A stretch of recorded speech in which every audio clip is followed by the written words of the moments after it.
All right. Can you all hear me on this? Does it need to be louder? You good? Okay. All right, first of all, I'm Sharon, aka Meg.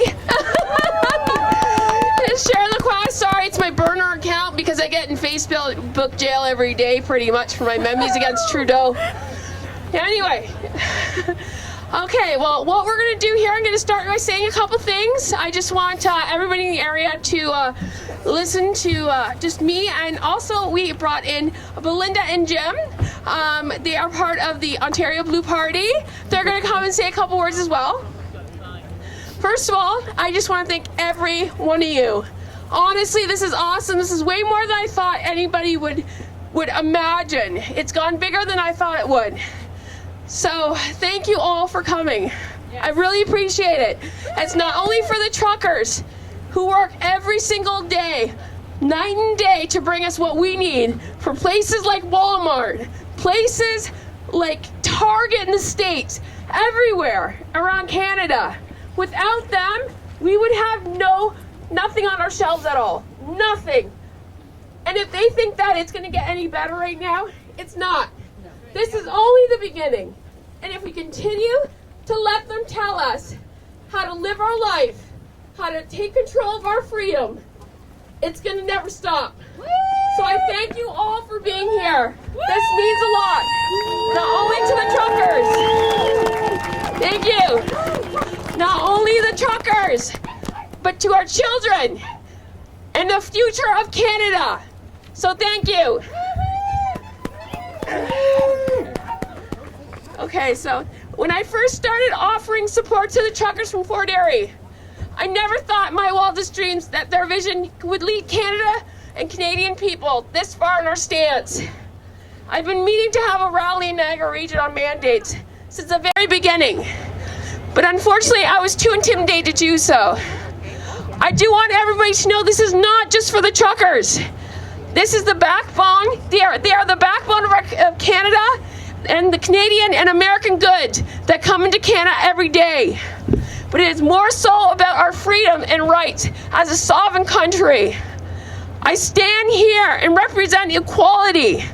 Canadians are known to stand by each other, support one another no matter what the situation is. As you can see, our Prime Minister has brought down the sickle and divided each and every one of us. Yep. We have been ostracized by our families. Yep. We have our livelihood stripped away. Yes. Our businesses closed. Yes. Lost our homes. Yes. We've been compared to racist and misogynist by a PM who has adopted the communist playbook. Yes. Yes. Yep. Yes. We are sick of hearing and reading that we are anti this and that. In reality, all we want is pro-choice. We want pro-freedom. We come... Yeah! Freedom! We come here today to show Niagara region and Canada as a whole that this is the most important times of our lives. We need to stand united and fight as one against this tyranny. I've come here before you all to show my children that I will fight and not back down so they can have a future where they may love who they want, study what they want, live in a society where medical status doesn't determine their rights to live freely. Yeah. Yeah.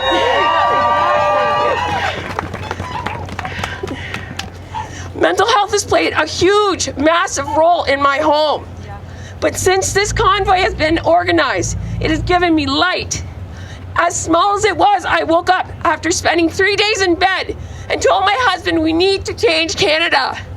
Once I emailed Canada Unity, within minutes they replied, saying that they are so thankful Niagara could be a part of this. So thank you, all of you. Thank you. So here we are today as one, risen from the ashes of the less horrible, degrading last 2 years of lies. It's time to take back Canada, people. This convoy has showed us the world and the world what Canadians can do. We stand united. We will not back down until our lives go back to normal. No more hate, no more division, no more segregation, and no more mandates implemented by a drama teacher. Yeah, it's sad, but it's true, right?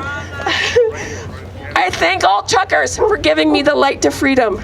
And I thank all of you for your attendance and support.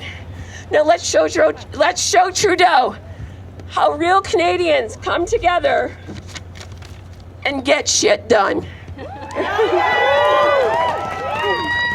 For you all, for my family and your families, for freedom, I thank you.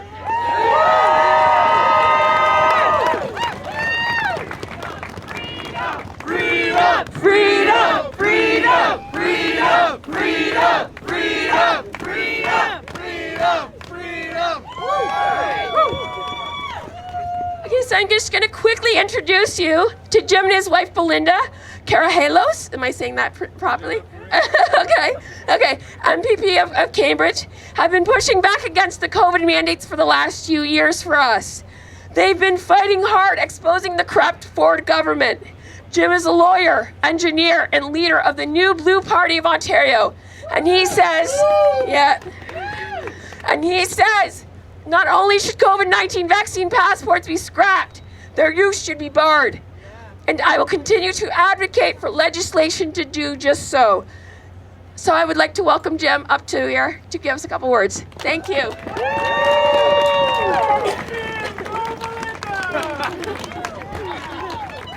Thank you, Gary. Gary came all the way from Cambridge because this is an important get-together here today.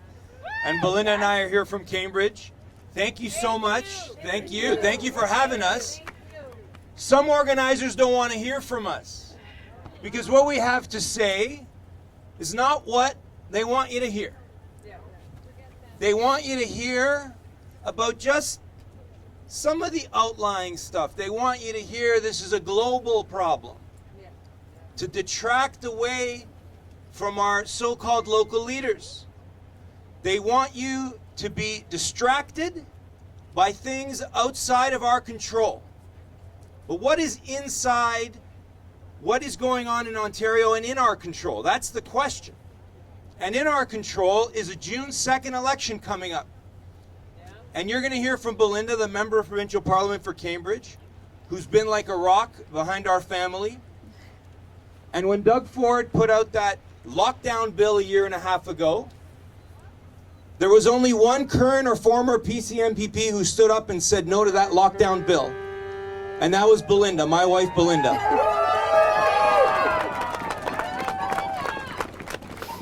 Everybody else went for it. Everybody else either stayed quiet or voted in favor. Some of them supposedly saw the light after Belinda voted against it and after we announced we needed a new political solution. And she was punished. And just a couple months ago, was it a couple months ago? With the COVID thing? They decided, after Belinda recovered from a bout of COVID, that she had to use a vaccine passport to get in the legislature. Wearing a mask was not enough. Taking the test was not enough. For Belinda, it was 90 days barred.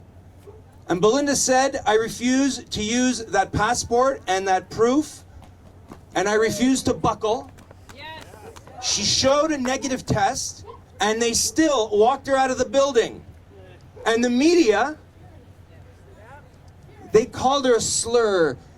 They labeled her in the press to make us feel ashamed, to make it look like she was an outcast. For what? For doing her job. Right. They don't want us to do our jobs. Now, when I met my wife, I apologized for being a lawyer. He did. She forgave me. I hope you'll all forgive me. I don't know why I chose to go to law school, but at least it gave me an insight to the tricks and the deception that they use. Yeah. Belinda's got a job as a member of Provincial Parliament. I've got a job. Together we form the New Blue Party of Ontario. Awesome. Yes. The truckers have a job to do. Healthcare workers have a job to do. And Doug Ford and the Ontario PC Party, instead of standing up to Justin Trudeau and saying, let the people do their jobs, he's cutting deals in the back. He's calling Justin and saying, good buddy, good friend, What do you want me to do in Ontario? And when the people question, why aren't you the leader that your brother was, Doug? Why are you such a fool? He says things like, I can't do anything about it. I'm just the premier. Oh, poor Doug. He's got the top job in the largest economy of a G7 country, and he wants you to feel sorry for him. And he does that because come June 2nd, if there is no other political option, all of these rallies and the Sharons who are courageous enough to organize these events, all of that hard work will go to nothing. It'll go to waste because there won't be an option on the ballot. The Liberals and the NDP and the Ontario PC Party have been taken over by a class of lobbyists and left-wing ideologues. They all work together. They're all in business together. This is not a conspiracy. This is stuff, it's right in the newspapers. You just got to track the names. And people are too busy working to track the names. Yeah. But we're tracking the names. And we're calling them out. We're calling them out for clamping down on democracy inside their parties, for kicking people out of their parties, for forcing us to start a new party. And so it's time for something new. It's the New Blue Party of Ontario, and we're getting candidates in every riding across Ontario. We just had our first candidate deadline. The applications we were overflowed with. Yeah. It was great. I think we need one or two more in this region. You got a great representative of the people here in Peter Terrace who ran federally. Peter's a great guy. We need someone like that to run for the New Blue in this area. If you know anyone who wants to apply, please apply at newblueontario.com. And come June 2nd, we are going to be the option to oppose the establishment parties. It's going to start with Belinda. We're going to get candidates in every riding. And I don't want you, I know that you're angry. There are people across Ontario that are angry. But don't let the anger take over. Let's turn that anger into passion. That's what we need to do. And you know, the Toronto Star had an article this morning. They said the New Blue Party can't win. Can't win. There's nothing we can do. And I don't know the future. I don't know if we can win in this election. I don't know. We had a health challenge in the last year. Belinda said, Jim, you can't quit. You got to get better. We kept going. The other jokers were cutting deals in the back while I was in a hospital bed, but we kept going. And I don't know if we're going to win on the first trial. I don't know if we're going to win seats. I know Belinda's got a really good chance of getting reelected in Cambridge, and every candidate we run in another riding helps Belinda in Cambridge because it raises awareness. And if she doesn't win re-election, we won't have anyone in Queen's Park standing up to these people. Because a couple of the others, they're not running again. No. But I do know this. We have to do everything in our power to make sure that if Doug Ford wins again, he doesn't just walk through and do it without a fight. Yeah. I mean, for crying out loud, we got to do everything we can to stand up on principle, to stand up for truckers and healthcare workers, small business, places of worship, and the people that need a voice. And so I ask you, don't give up. You cannot give up. Because as quickly as things turn bad, they can turn good. And we know, we've seen it. The best is yet to come. I promise you that. We just have to get the word out, raise awareness, stick together, and do not compromise. Now, some of you may have heard that there are some other guys out there saying they're starting parties. They got onto the fad after we started the New Blue Party. Well, those aren't real parties. I'm not going to get into it. You can come ask me after. They're not running in the next provincial election. They won't tell you that. But they've told the CBC, I don't know if I'm going to run again. But I just want people to give us money. So they're out there raising money. Good for them. I was sick in a hospital bed with cancer. And we offered these guys a leadership. I'll take you on a leadership, even sick.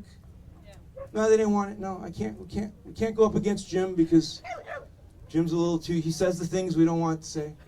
They go out and they cut deals with the Doug Ford government in the back rooms. And I'll tell you this: what's the difference between those guys and what Belinda and I are doing? I want you to remember one thing: you can be against Doug Ford, but not be against the Ontario PC Party.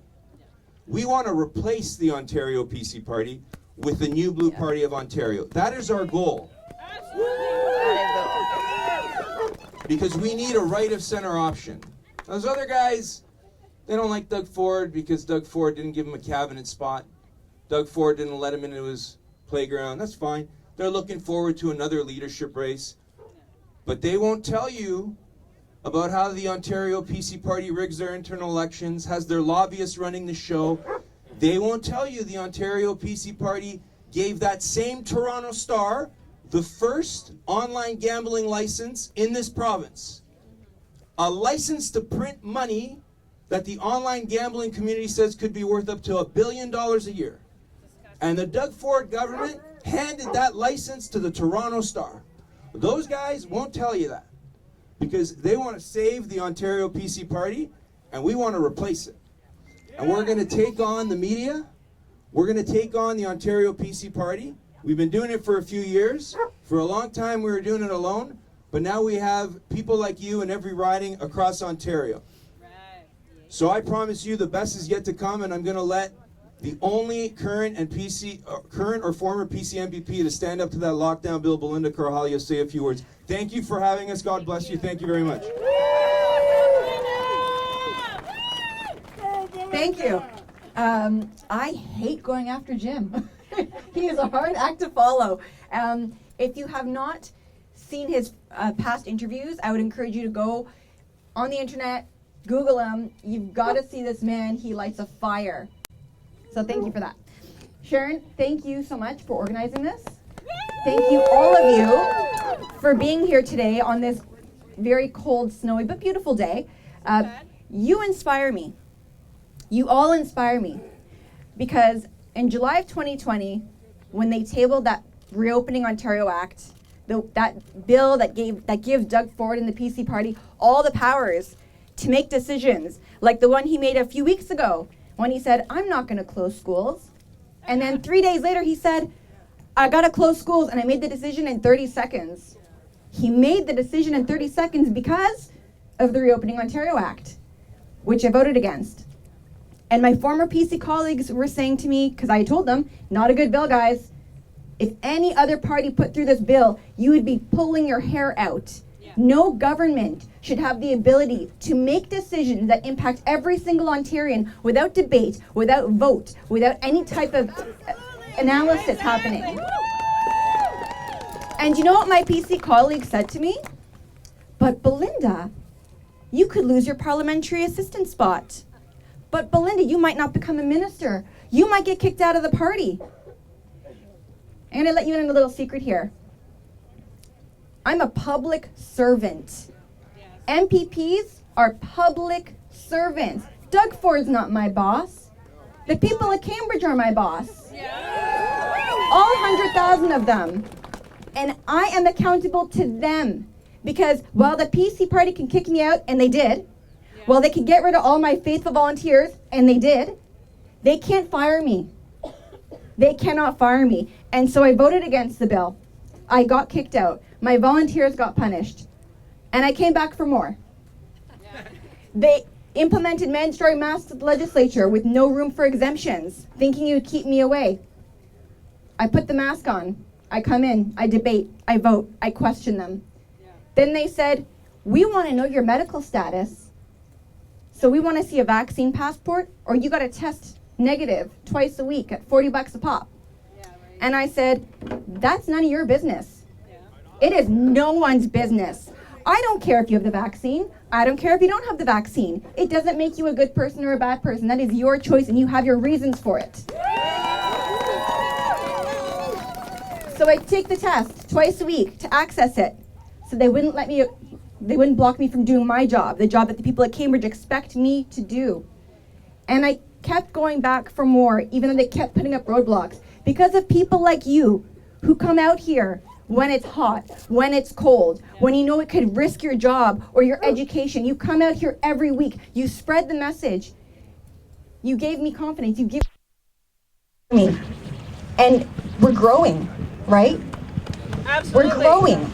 You're not alone. Sharon, you're not alone. Where'd you go? You're not alone. None of you are alone. Because at this point in the game, we can see it doesn't make sense. What happened? We were promised good news last week. Good news, guys. By the end of the week, what was the good news? We're gonna loosen the restrictions just a little bit. The restrictions are harsher than they were last year, when we didn't even have the vaccine. He wanted to vaccinate his way out of it, and we are in the same spot as we were, if not worse, a year ago today. So what can we do about it? So one, as Jim mentioned, we started the New Blue Party of Ontario. Check us out, newblueontario.com. We are an option. We're going to fight for you within the legislature. We're going to fight for you. Continue. You guys can continue to fight, but continue to contact your representatives, municipal, regional, provincial, federal. You got to call them. You got to write them. They need to hear from you. And you know what people say to me? They're like, but Belinda, I've emailed so-and-so, and they don't respond. I've emailed the Premier, I've emailed the Minister of Health. They want you to feel unheard because it's the long game. If they ignore you long enough, you're going to stop, and then they can say, oh, great, I don't have to deal with those horrible emails anymore. Yeah. Keep it up and spread the word because there is power in numbers. And as Jim mentioned, June 2nd is the next election, and the power is in your hands. So thank you. Keep it up. And let's keep moving forward.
Fort Erie, heading towards Niagara Falls. Many supporters above on the bridge decks.